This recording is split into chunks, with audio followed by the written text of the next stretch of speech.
Well, as we get ready to export these out of Blender and leave Blender to go work in Substance Painter and Unity, let's take a moment to recap what we've done here. We've created a detailed high polygon model of the gun here that is currently at about 1.7 million faces. We then used Blender's modeling tools to retopologize down to a lower poly version that's about 6,500 polys. In addition, we went ahead and UV mapped the low poly object.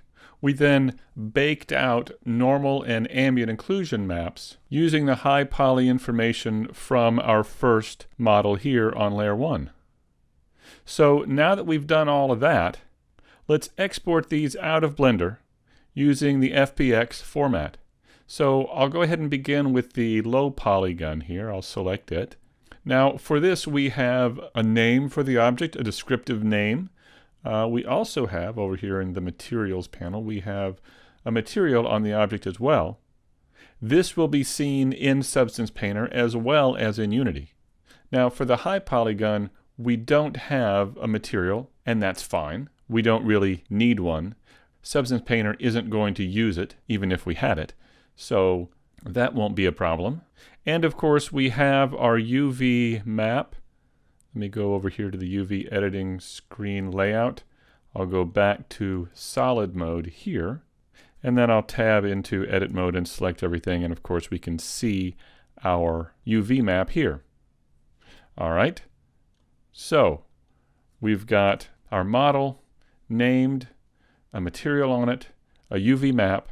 We also have our vertex colors here in Vertex Paint. So all of these things are needed for us to move on to the next stage of the process in Substance Painter. Alright, so I'll go back to object mode here, select the object, go to File, Export, and FBX, and I want to be sure and select Selected Objects. I want to only bring over the selected objects. If I were to leave that unchecked, it would also bring over the high poly version of the gun in the same FBX file, and we don't want that.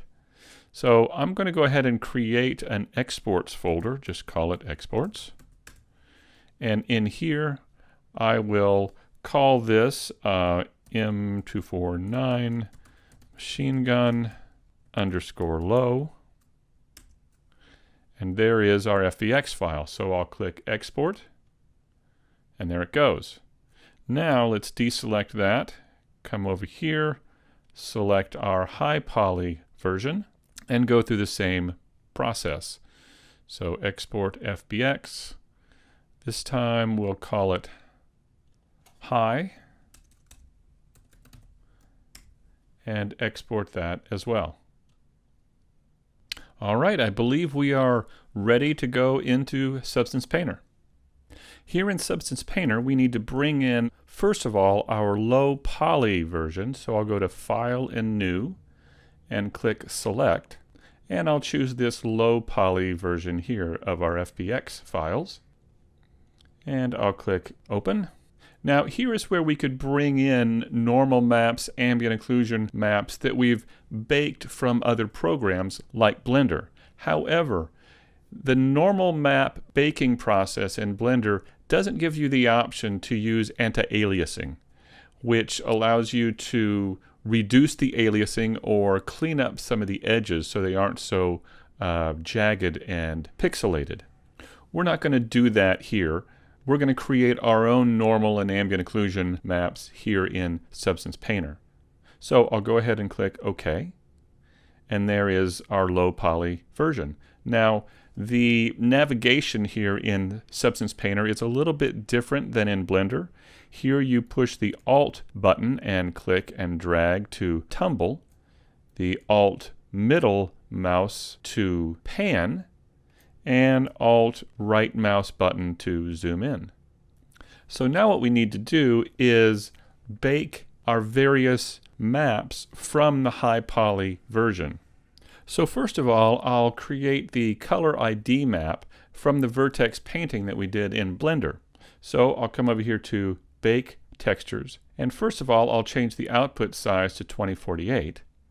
And for now, I'm going to turn off all of these maps here except the color ID. I'll then go into the color ID settings and make sure that it's set to vertex color.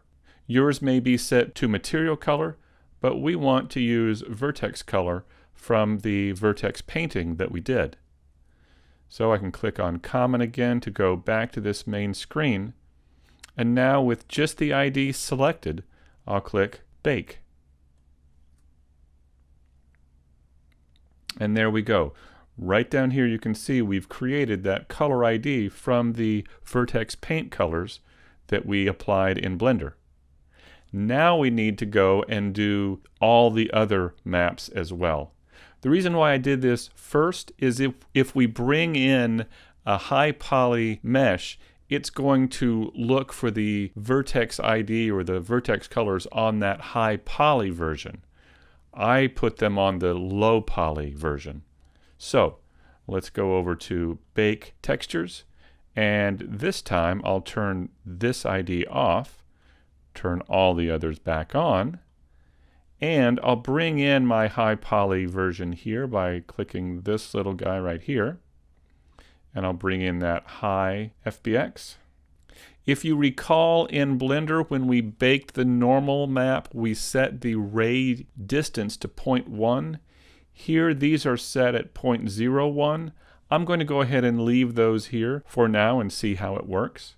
Right down here is what I was talking about regarding the anti-aliasing. If I click here, I'm going to choose the subsampling of 2x2. The higher you go, the longer the bake takes. And if it isn't clean enough, you can come back and rebake it. That isn't a problem.